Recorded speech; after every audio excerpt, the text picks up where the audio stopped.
What's up? Welcome to Rennthusiast. My name is Will, and today I'm coming to you from my 2017 Porsche 911 Carrera S.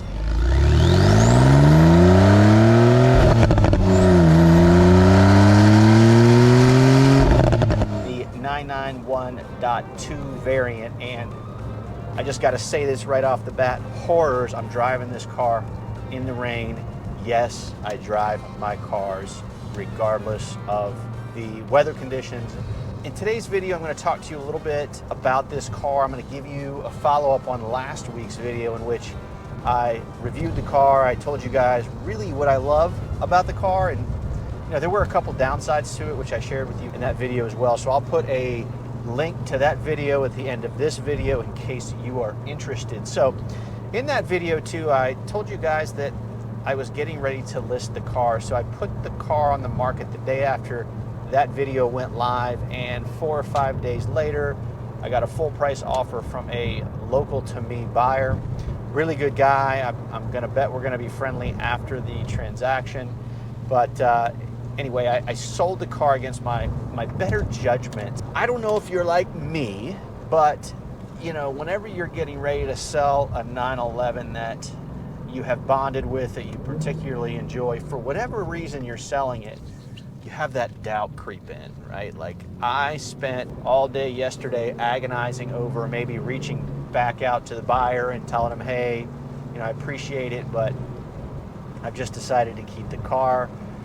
So I spent all day, dealing with that. And I think some of that was because I don't necessarily have a car to replace this car with.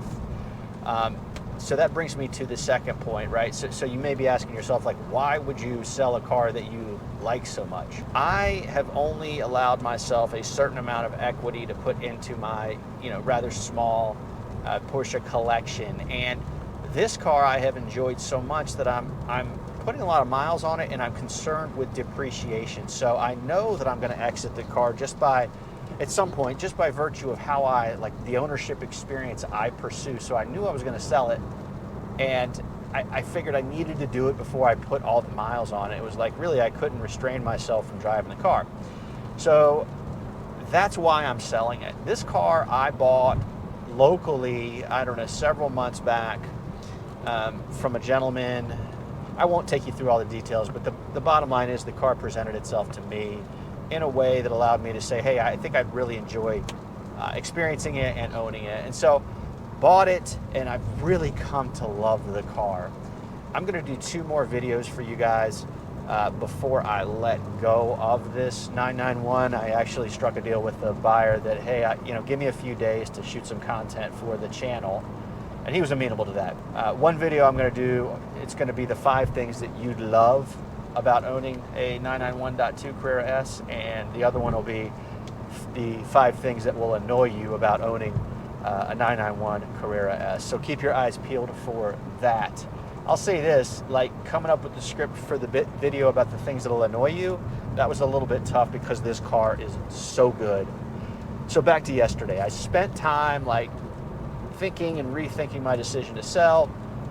And part of it was because I haven't had a car in mind to replace it with. And so thankfully, over the course of yesterday, I came up with an idea for something that I think will entertain me and frankly bring a lot of what I love about this car into my next ownership experience. So I'm not going to tell you guys what that's going to be. Feel free to guess in the comments. I'm always entertained to see what people say, negative and positive. So take a guess. Could be a fun little game. See if you're right when I do find the car that I'm looking for. So along those lines, when this 991 presented itself, I mean, it was like, it's well optioned, but it wasn't exactly the car that I was looking for. I think it's lacking. The black combo, while I think it presents well, is not all that special. And so at its core, at the nucleus of my experience of driving this car, putting a lot of time and miles on it, like, I love what it delivers, but I think it's kind of missing on the margin certain things that I would value.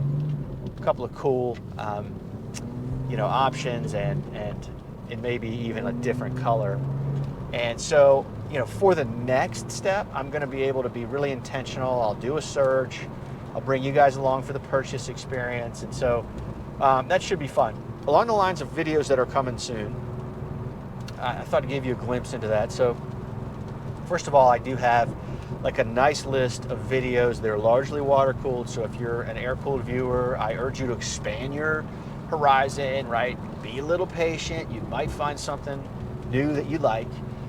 So I'm going to be doing a review on my my 2016 981 Spider. That car is next level. It's amazingly entertaining. I'll tell you guys why in my review. That was a little bit of a left turn for me. I have a friend who has one, and he just can't stop talking about how great it is. I drove it, and I'm like, yeah, man, I'd like to try something like this out. So I will, I'm going to be doing a video on that. I'm going to compare in another video that Spider against my 981 GT4 because, believe it or not, there are a lot of similarities between those cars. And there are also some differences, and so I'll compare them side by side, and I'll also talk to you guys about which one is more fun, and I think you might be a little bit surprised about that.